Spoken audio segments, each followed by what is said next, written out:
just doing soul work. But you gotta let your soul work. Come on and let your soul work. I love it when your soul work. We just doing soul work. But you gotta let your soul work. Come on, let your soul work. Love it when your soul work. We just doing. Come in, have a seat. Your session has started. What's up, Workforce? I'm Aja. I'm Mel. And this is the Soulcial Werk podcast, where we say it And we sit with it. Oh my gosh. Guys, we've been working on this for a little bit now, and we officially made it to our first episode. Hi. Welcome in. Welcome. Oh, this is really exciting. Yeah. So, I thought we could start with some roses and thorns, peaks and valleys, do a quick little check-in before we jump into today's episode. Love that. For any of you that don't know, if you're a therapist, you might be familiar with this. But it's literally just a good thing from the week, a highlight of the week, and then maybe a low of the week. And it doesn't have to be like the most traumatic thing that happened to you. Just something that made you feel a little eh. So, Mel. Yes. What are your roses and thorns this week? I think my rose for the week is I'm taking a new training for my practice, EMDR. So I'm really excited about that. And my thorn is I'm probably going to have to spend a lot of time on the computer, which isn't always fun. That is, yeah, I How get about that. you? I think my rose for the week is that we've been able to spend a lot of extra time together. Oh, and that's been dang, really fun. I should have said that. It's okay. You have next week too. And I think my thorn would be Michael Jackson's dead, which I know sounds crazy, but let me tell you something. So you know how the movie just came out? Okay, yeah. So he's been up and down my timeline, like on TikTok and stuff. Go follow me on TikTok, Aja Dominique. Yeah. And I've been really sad about it because I feel in my heart of hearts, and no one has to agree with me on this, if Michael Jackson was still alive, and then I also got to like meet him and be really close to him, we would be friends. I know we would be friends, but since he's dead, I don't have the chance to even like try. Yeah. I think right now is a good time to let our audience know that Aja can be a little delusional at times. No. But we listen and we don't judge. We love her anyway. But yeah, you That's can all right. afterlife. Anyway, while I contemplate how upsetting that is, why don't you introduce today's topic? Yeah, so today we're going to be talking about friendship, and specifically we're going to talk a lot about Aja and I and how we first met, and just, you know, friendship overall right now. It seems to be a really hot topic in our country, the difficulty of finding friends. And before we do that, I really just want to spend a second and talk about this podcast name. And so I just want to give lots of credit to Aja. She created the podcast name, and she is the creative director of our podcast. She made the logo, and she's done such amazing work. And so one of the things that I was thinking about was social work, and I started to think a lot about soul work. So you'll hear in our introduction song that we talk a lot about soul work. Yeah. And so I was thinking, soul work, what does that really mean? And so I like did a little research, and I just wanted to read some of these things to you because it reminds me so much of you. And so noticing what feels true versus what you've been taught, healing old wounds that still shape our reactions, reclaiming parts of yourself, and aligning your choices with your values. And I feel like you're just very intentional, and even as a social worker, you like always, take the compliment. I'm trying. Receive Guys, I'm it. working on it. Compliments Receive are hard it. for me. Tell her to take the compliment, y'all. But yeah, no, I just feel like you show up in a really intentional way. So I'm glad to be doing this soul work with you. That was my cue. Oh my God. I'm so sweet. That's not what I said. See how she twists my words? She loves me. She loves me. I didn't deny that. Okay. I just said, ding, that's my cue. I mean, it is mad cute. But also, I feel like it's so true, right? And I think, like, part of friendship is, like, being able to tell your friends, like, the beautiful qualities they have. I don't always feel like we do that enough.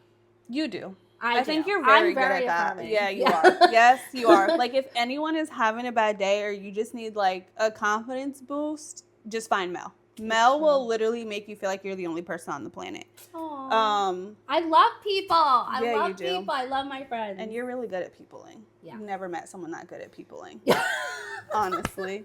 Which I guess love people. You do. She ain't lying. I do love my people. Yeah. Maybe it's a Gemini thing. Like they're trying to like get people into their cult or something like that. So they're trying to like...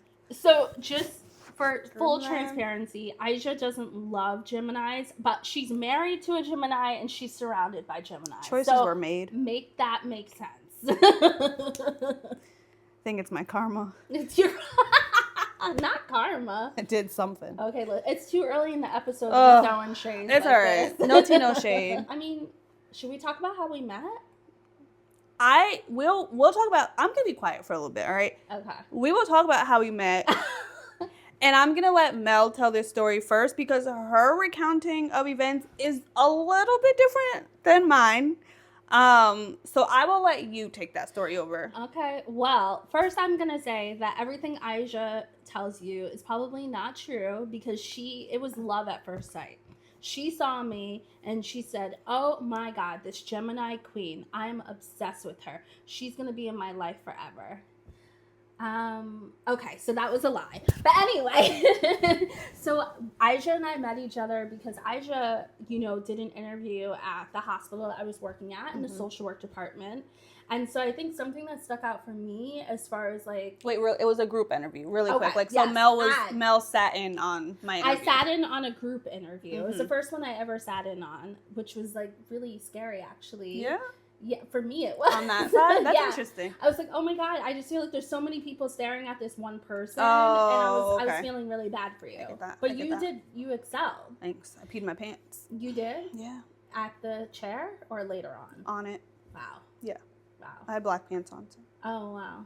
Well, I think you did a good job walking off anyway. Thank you. And so Aisha, this beautiful, amazing social worker, our old boss asked, what is your goal? Like, what is your long-term goals? And at that time, Aisha was still, doing a lot of clinical work. Yeah. And so she said, well, my goal is to open up a mental health practice for Black people, for my people.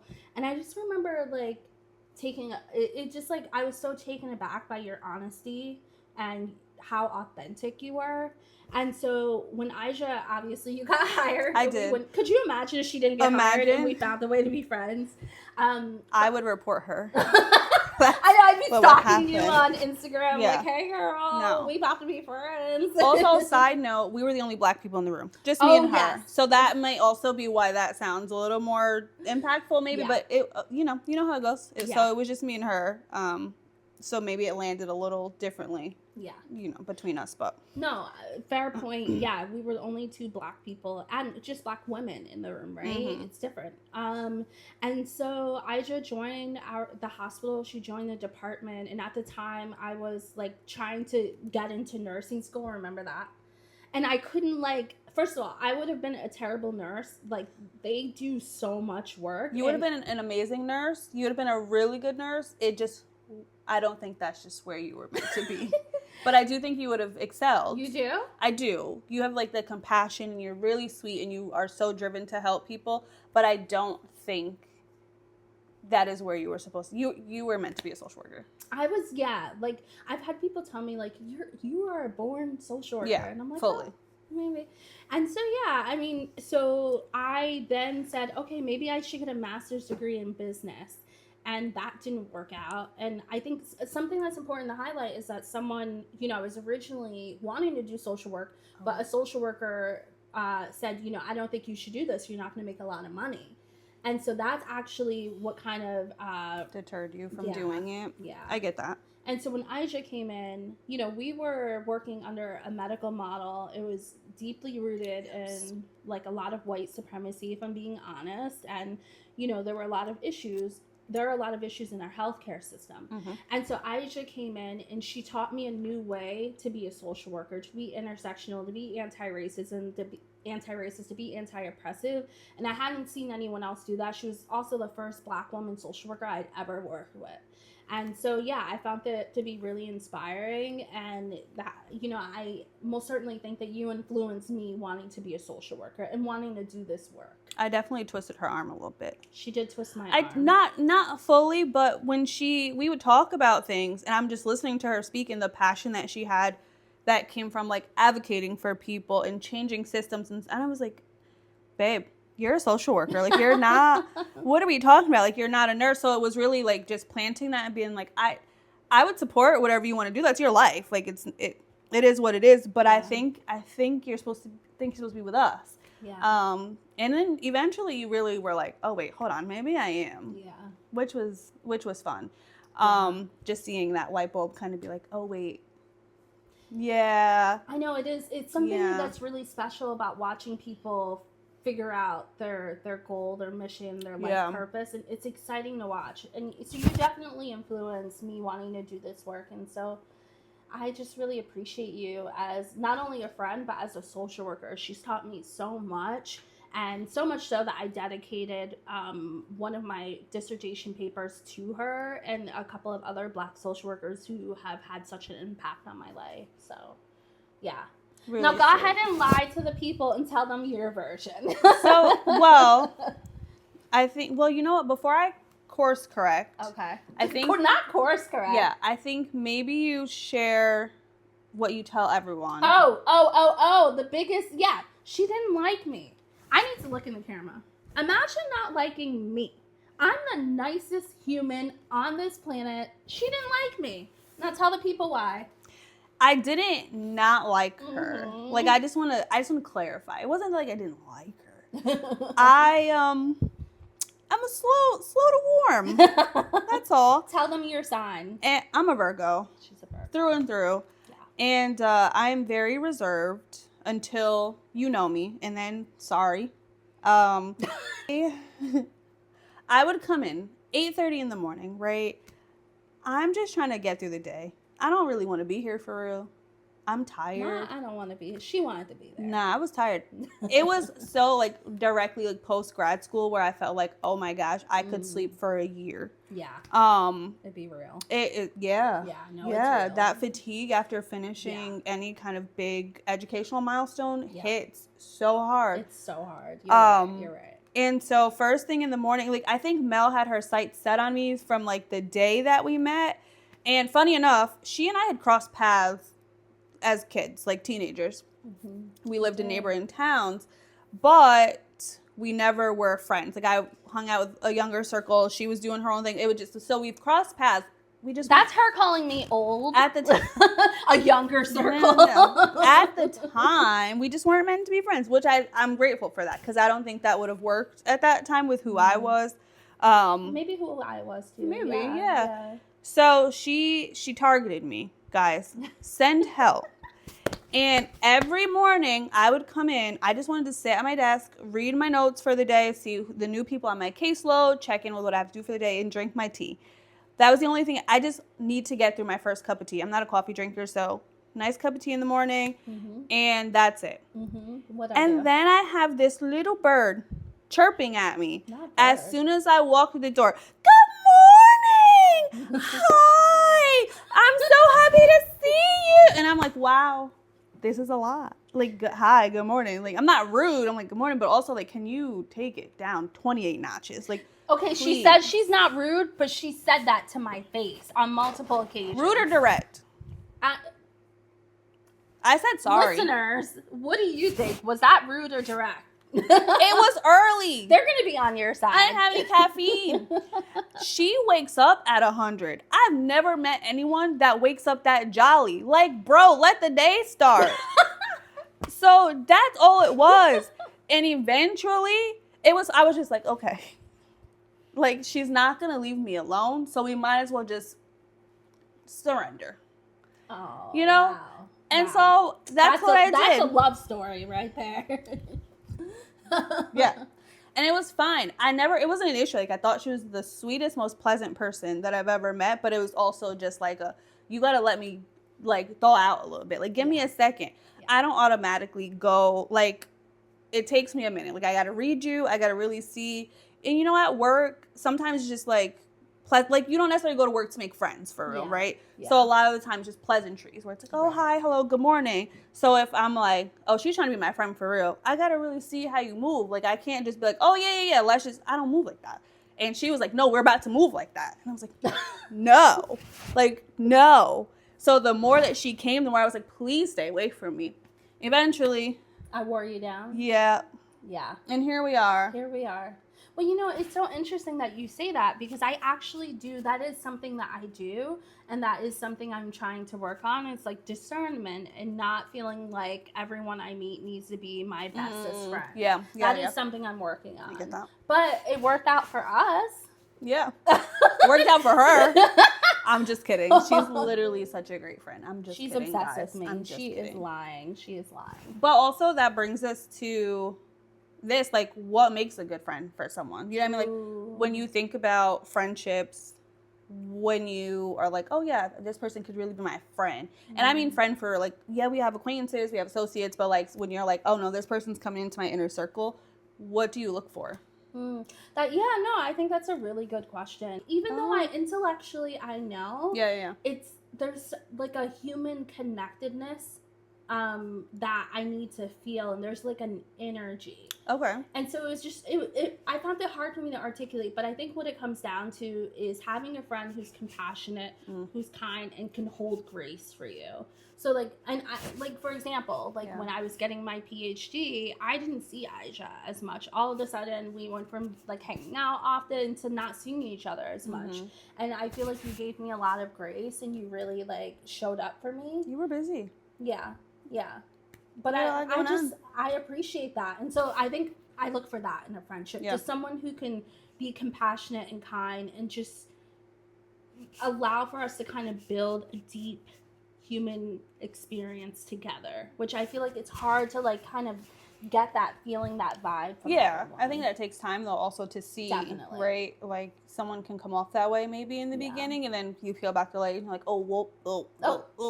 And that's happened. That's happened, right? A couple times. And then sometimes I feel like it's hard to get out of that because now what do? You can't just be like, oh, I was just kidding. Like I actually don't want to be your friend. Yeah, like that's wild to be like, I know I asked you like to hang out and stuff, but I was actually just kidding. That's crazy. But what do you look for in a friend? Ooh, I'm a tough critic. Yeah. I think that's the hard part. But because I value my relationship so much, I feel like I have to look at like the little things. And I've been burned a lot where I'm just like, we're not about to do that again, at least not at our big girl ages. Yeah. But for me, I like people. Loyalty is big for me, but not like blind loyalty. Like I don't want someone to just, but that feeling of like, I never have to worry about a space that I'm in or not in, and they are, coming down on me or whatever, or letting other people do it. I also like people who are really kind, not nice, kind, like genuinely at their core, a kind human being. Can you explain the difference from your perspective? I think kindness is like more of like a soul thing, where it's just like, I would help anyone, I would show up for you, I will.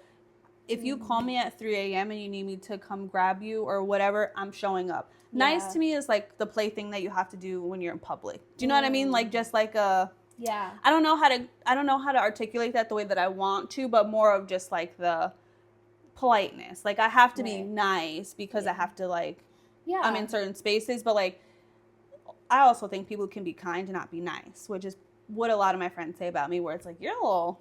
But you'll show up for anybody. You'll do anything for anybody. Where it's like, yeah, I will, but I might not always come off bubbly. Like that. That's just not my natural disposition all the time. Right. I think that's a really good point, and I think that's actually really helpful for me too. Is like what you're saying is like I need there to be an intention there. I need and so like when you're talking about the soul, right? Like be a good human. Don't be an asshole. That's like, it. Right? That but is you don't have to be like basis. the nicest person in the world. That's okay. I'd actually probably prefer for you not to be. Yeah. I'm okay with that. Like that doesn't bother me. Like if you're just a little sassy sometimes, like, hey, that's how you feeling? Okay, cool. Like it is what it is. But I also know like you're not gonna do anything harmful to me. Like you're not gonna hurt me. You're not gonna, not intentionally. Right. And also I need funny people around me. Like I want to laugh. I feel like everything's so serious all the time, and I need people who understand me. Like I am sarcastic. I have very dry humor. Very dry. Very dry. So I've had people really look at me and be like, oh my God, did you mean that? And I'm like, oh, I'm so sorry. Like, you don't know me. I was kidding. Like, I don't mean anything that I say. Yeah, she does. When I do it, you'll know. So those things, but I think it also changed maybe as we got older. Oh, yeah, such a good point. I think, yeah, no, there's been a lot of talk on social media too about like low maintenance friends and how like we need more of that.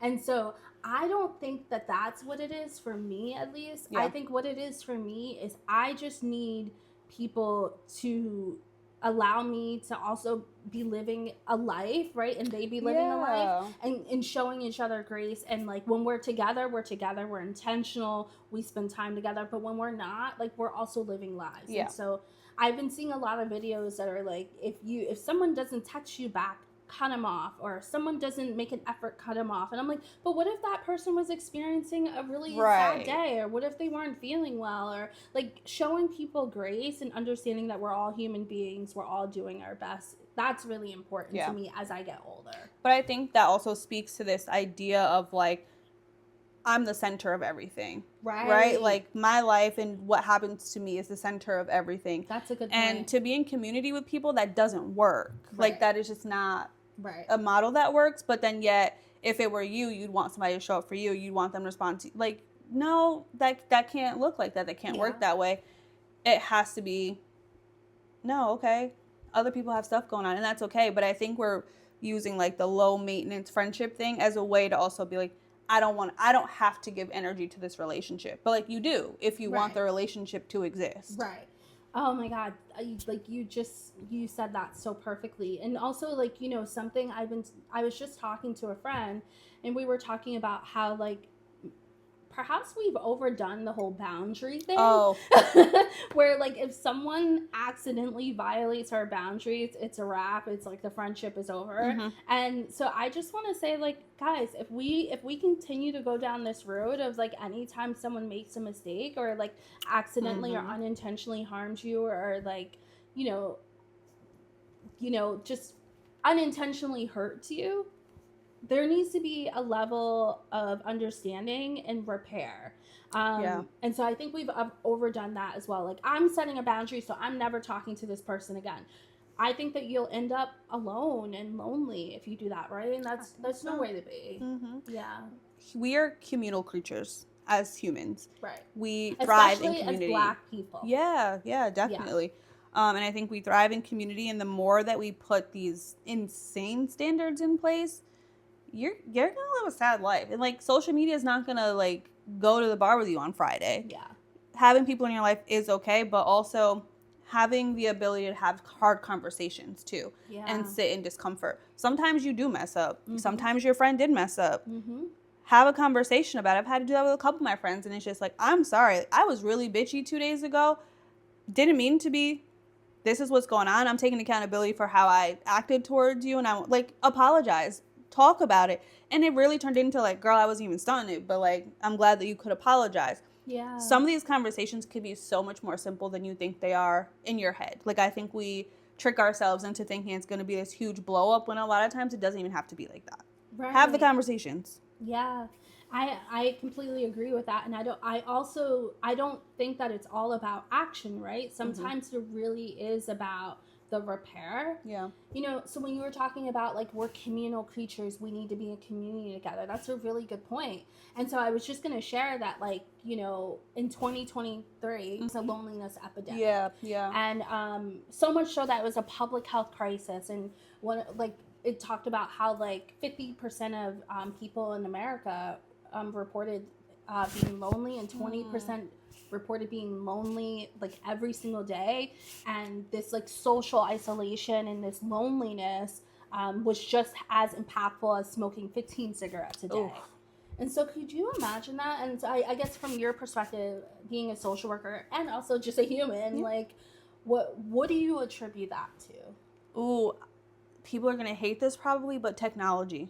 Okay. I think tech is such a big thing. Like, it removes the need to connect in person, I think, which is really important. It's still important. Like, yes, you can have a ton of friends on Instagram and TikTok or whatever, but nothing replaces genuinely just sitting down with someone, putting your phones away, and just having a real, raw, honest conversation. Just going out, hanging out, go out dancing. People don't even dance anymore. People stand in the club with their phones out. Like, just, you know what I mean? Like, some of my best nights were in the middle of a dingy bar club with my girlfriends, just Okay, but feral. you also sound like a millennial for sure. I am, and I own that. I am. I totally am, and I own that. And I'm okay with that, and I'm very happy that I am because I got to live a very different life. Yeah. So I'm very proud of that. Yeah. But also, we don't have the same level of like third spaces. So places that you go after school or work, right? Like where do people hang out in between school and home, or work and home? We don't have a lot of places that exist just for like connecting and for fun. So I think that also plays a part into it as well. Yeah, I think you bring up a really good point. The obvious answer is like obviously technology plays a significant role in loneliness, right? Because we're scrolling on our phone all the time. And I know there's some irony in saying that when we're here on a podcast, which is on technology. Yeah, so don't listen to so I can name that. So still listen to us, Yeah. but maybe not anyone else. No, I'm kidding. But I also think like the importance of third space. So like growing up, I had a community center to go to, and now we just don't have that anymore. Another thing I think is really important to talk about is, and I don't know if you've experienced this or you noticed this, but how different friendship looks, I think, for men. And I'm going to speak to men in my life that I've seen that it does for women. Like, I lean on my girlfriends for everything. Happy times, sad times, drunk times, and everything in between. They are literally my rocks. They've also been with me since 7th grade. Really, I can think back to like my closest friend that I still have in my life. That was around the time that I met her. And she's still my best friend to this day. And all of my friends have seen me at every stage of my life. And we talk and we laugh and we joke and we play and we have those relationships. Yeah. And even friends I met later in life, like you, like we just have built really intentional, deep connections. And I feel like a lot of the men that I see in my life, everything is so surface. Like, it's just more like, oh, we kick it together, we hang out together, but like, not the deep. Yeah, like, do you know what happened to them when they were 6? Like, probably not. You know what I mean? Like, but it's so important, I think, for men to also have that. And you'll never hear me say this that often, but in this case, I really do feel bad for men. Like, I want men to also have. I think it's so important to have someone who really checks on you and is like, yo, bro, what's good with you? Like, let's really talk. Let's, or like, whether it's good, bad, or anything in between, but to have people, even more than one person, that you can really feel connected to. Yeah, absolutely. And I really think a big piece of that is how we're socialized, just as in general. Right? One thing that I think about too is like, we talk a lot about the male loneliness epidemic and, the ways that men aren't able to connect and find community in the same way. But I think a big part of that is patriarchy, right? Patriarchy impacts men too. Yeah. And so, I know that men in my life and just like also at work and school and things like that, the biggest struggle they talk about is not being able to find friends where they can just kind of hold space. Yeah. I see that in my practice too. Oh, really? Yeah. And social work practice, like the ways that men aren't able just to find connections with people that go beyond, hey, let's get a beer, let's hang out, but like, let's also be deep. Let me tell you about my life, my childhood. Let me support you. And it's not uncomfortable. And we're not making a joke about it, right? Like, that's a really you great can really point. actually sit in it and be okay with it, and then show up for them. Like, men need people to show up for them too. Yeah. Oh, you got a promotion? Let's celebrate you. Oh, you graduated? Let's celebrate. Like, my girls, like, and I think you've had the same experience where the girls show up first, where it's always just like, oh my God, you did this thing. I want to do this for you. Or like, let me take you to dinner because it's your birthday or it's Saturday and I just want to see you. Let me, you know what I mean? Like, it's such a different, I don't know, level of engagement maybe. For me, like, we talk about, and we're going to talk about how, like, in Black communities, it's deeply rooted in community and communal connection, storytelling, joy, all of those things, like dating back to the Black Panther Party, but also queer communities. I think that they really do a good job of like staying deeply connected. And so I think it's ironic too that the most marginalized groups tend to be the ones who are closely connected. We all we got. I also think that it's important to talk about kinship within Black communities. Can I read a little excerpt for you? Do it. I'm going to read a little something. So kinship in Black communities has always been our form of survival, of resistance, of joy. So it's not just about like our families, right? But it's also about our chosen families, a place where we can pass down culture and also feel psychologically safe. And so our connections are social, they're spiritual, they're political, they're deeply, deeply emotional. And kinship is how we hold each other up, even when the world is trying to tear us down. And it's how we celebrate each other and we rise. So, like, you know, I think about the Black community. I think about my childhood, and even there were so many times where I was racialized, especially as a little girl. I remember, I think I was 8 years old, and I had this friend who was white, and I remember, you know, I'm like very happy, and so I called and I said, "Hi, may I please speak to this person?" I'm not going to say any names, and her dad said, "Oh, sure, hold on one second," and then she got on the phone and she said, "Oh, I'm so glad that my dad liked you. My dad doesn't like Black people." And I just remember feeling so racialized and so shocked by that. And I like went to my mom and I was like, "I'm so confused. Like, why would they say that? What does that mean?" And like my mom having this kind of like, you know, just racial conscious conversation with me for a child. Yeah. And so, but one thing I've always known to be true is that with Black folks, I will always feel safe. I will always feel at home. I will always be able to share stories and community and spirituality, joy and laughter and humor, and I will always feel safe. So there's something different about being friends with Black folks, especially Black women for me. Wow. That's a lot, right? Yeah, and not me trauma dumping on the first episode. No, I don't even think it's necessary. It's the reality. Right. That's the worst part. Is it's not even trauma dumping. It's just a reality of something that we do experience from the beginning of our lives, like even just as kids. And but that makes me really sad, just for like baby Mel, because like why would you say that? But also like they're not always taught to be that aware. Right. You know what I mean? Like we're always aware of who we are. Right. We're going to save that for episode 2. Episode 2. I think that you're very right in just speaking about the community that we share, but also I think Black people are, for one, very matriarchal. Yes. And then because of that, we are very community-based and very community-driven. Do you know what I mean? Yes. No, that makes perfect sense. That's a great Which point. I think is really beautiful. Like, it is so likely if you're with a group of Black people, you could have never met them a day in your life. Y'all are going to either be doing the same dances, speaking the same language, eating the same food. Like, there's just a knowing. There's just a knowing. Yeah. And also when we see each other, we lock eyes and we know what's up. Yeah. I see a Black woman, I'm like, "I see you, sis." Yeah, literally that. And it's beautiful. And I'm very grateful. And I will say this till my last breath. In every lifetime. Ooh. In every lifetime. And if you know, you know.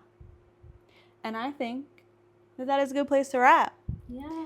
Thank you guys so much for being here with us for our first official session, episode 1.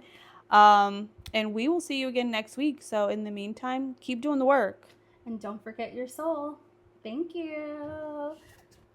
Doing soul work, but you gotta let your soul work.